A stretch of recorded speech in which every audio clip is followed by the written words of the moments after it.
So yes, the spear does considerable damage, and we also have a new enemy, the Lullabud.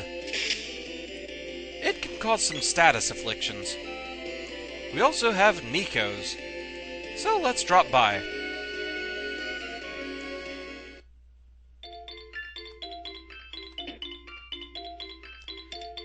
Nico is the cutest sales kitty ever. What you got? Really? Yaha! What'll it be? Well, I don't need to stay overnight because, well, we just got restored by Luca. Let's see what you have in the shop. Perfectly priceless items available. Nico kinda runs the black market, shall we say, of the game. His items are a little pricier, but he appears all over the place, which can be rather useful. Let's see, I don't have a wristband yet, so let's go ahead and get that. Notice that when I'm over the wristband, there's a small image of Valor's face that appears up there. That lets you know who can use each type of armor. For instance, he can't wear the rabbite cap, and no frilly hair ribbons. Let's see. May as well buy at least one more candy. That should do for now. So let's go ahead and equip that wristband.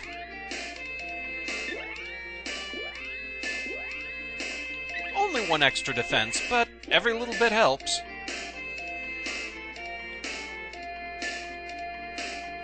And hey, I can't say no to buying something like that from a kitty. Nico's just adorable.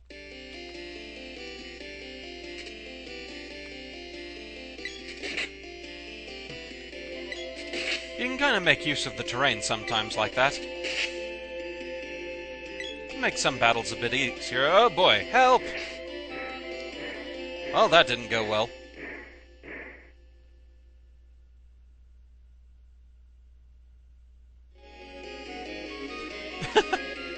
Help! Ouch! You, do not move. Just stay still. You're very lucky. You're going to be our main dish. Help! Help with an A! Let me go! You look delicious. Shriek! Okay. The dancing has already begun. Let's join in.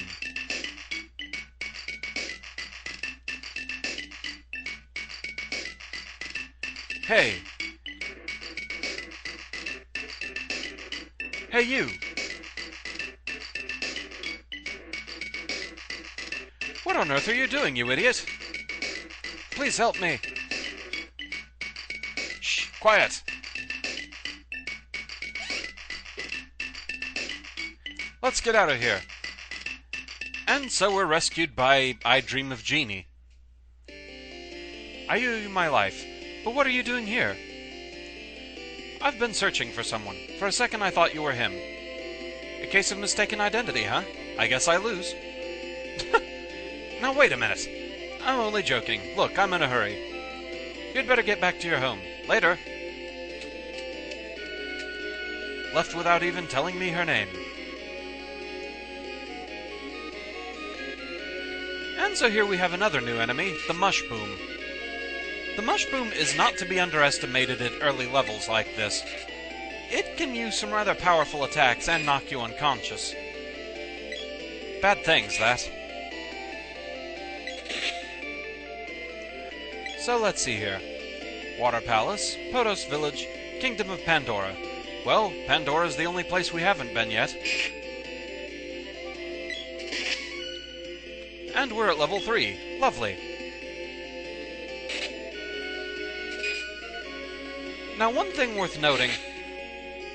The spear cannot cut down overgrowth like the sword can, so you do have to switch weapons sometimes depending on the terrain. But we don't really need to go in that direction, so we may as well just keep earning some experience here.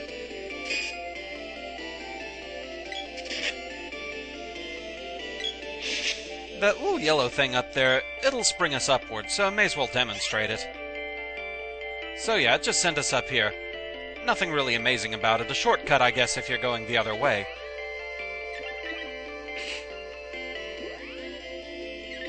Right, there we go.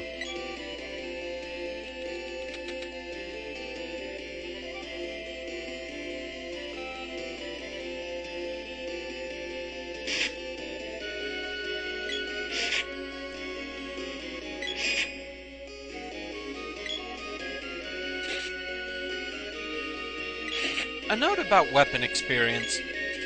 You can only level a weapon up so far, and the limit to how high you can level it up is dependent upon how many orbs have been forged into that weapon. Since both the sword and spear right now are only level 1, I've leveled them up as much as I possibly can at this point.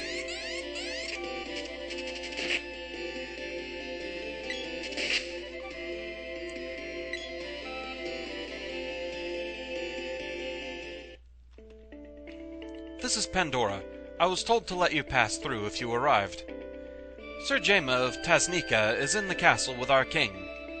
Oh, and I wouldn't talk to the people in the town.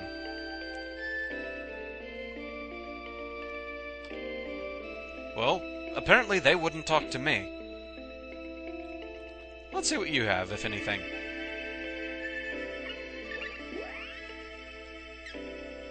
Oh, a wristband that I could have gotten for cheaper. A kung fu suit and a hair ribbon that I can't use.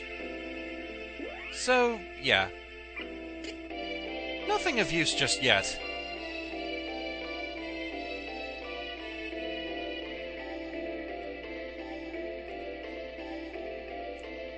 Don't you ever shut up?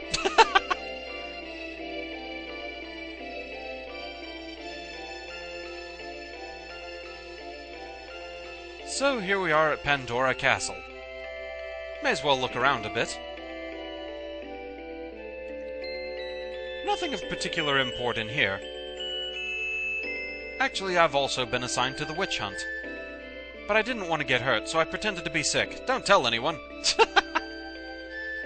Our brave fighting forces.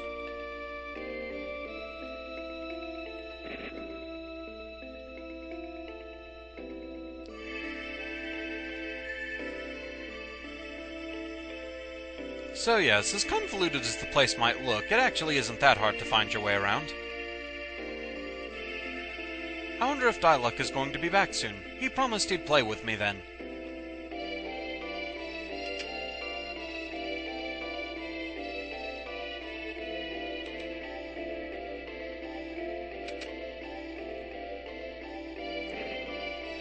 Dad, you're impossible. I'll make my own decisions about my life. Hey, it's the guy I saved. Say what? You're a swordsman? Huh. Oh, you mean this. This is great. I need your help. I helped you, didn't I? It's your turn.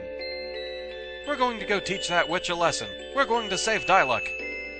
But I've got to go to the underground palace. Later. Right, let's go. I'm Valor. Oh, well, call me... Please name this young lady. So meet our next party member. The girl, Elise. You can call me Elise. Elise joined the party. She also comes with her own weapon. She comes with spike knuckles. They're a bit weaker, but, well, I need some more weapon experience, so I'll take that, and she can have my old weapon. Elise, I hate you, Dad.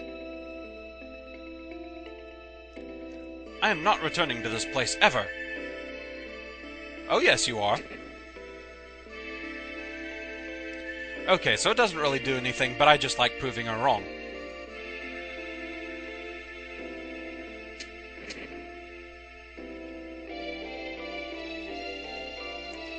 Valor, you're here.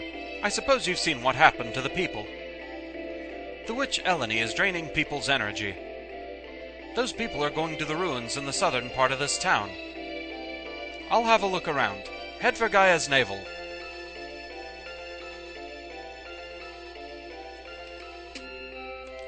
What a nightmare. The people in my country are acting like zombies. The troops I sent to fight the witch were captured. What? You and Dad made Diluc go to the witch's castle? How dare you try to drive Diluc and me apart? How rude. Be that way. Let's go, Valor. Yes, Elise. Everything's all about you. The rest of the kingdom, screw them, just so long as you have your Diluc.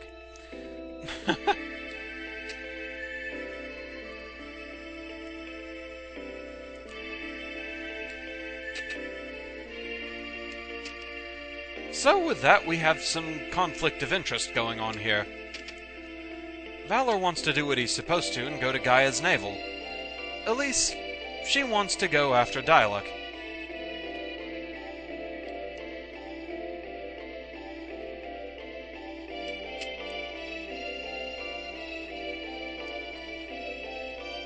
First things first, though. Now that we have Elise with us,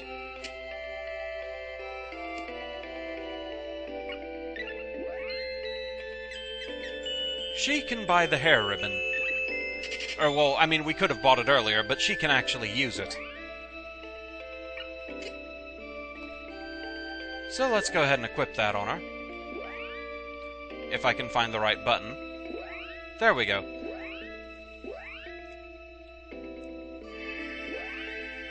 No?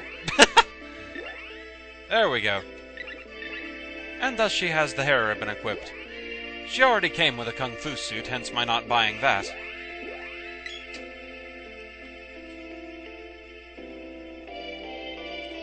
We can also stay at the inn here if we're so inclined. There it is. But, again, we're doing alright so far.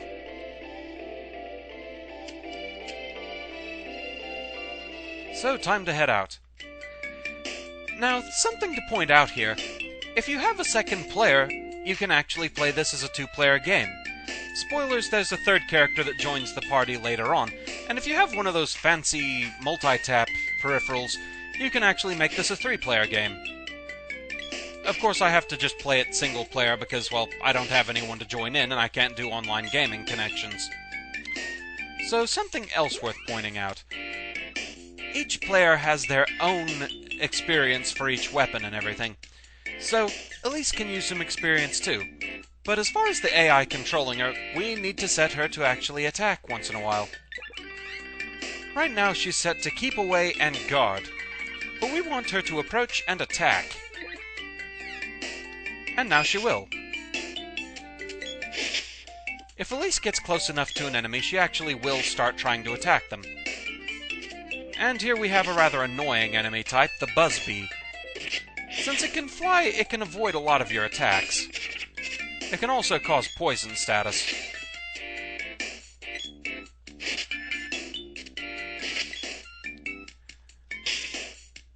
So it can be kind of a pain in the tail.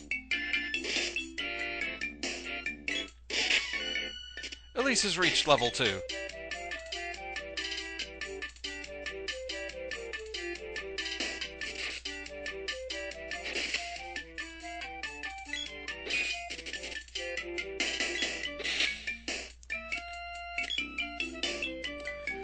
Plenty of things along the way to fight for experience.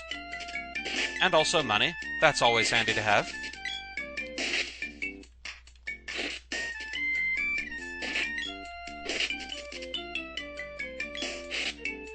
If memory serves, if more than one person attack a monster, then they all get weapon experience from the effort, but whoever lands the finishing blow gets the most, I think. And what do we have here? Candy! A word of warning about treasure chests. Early on, you don't really have to worry about it so much, but later on, some of them do end up being booby-trapped.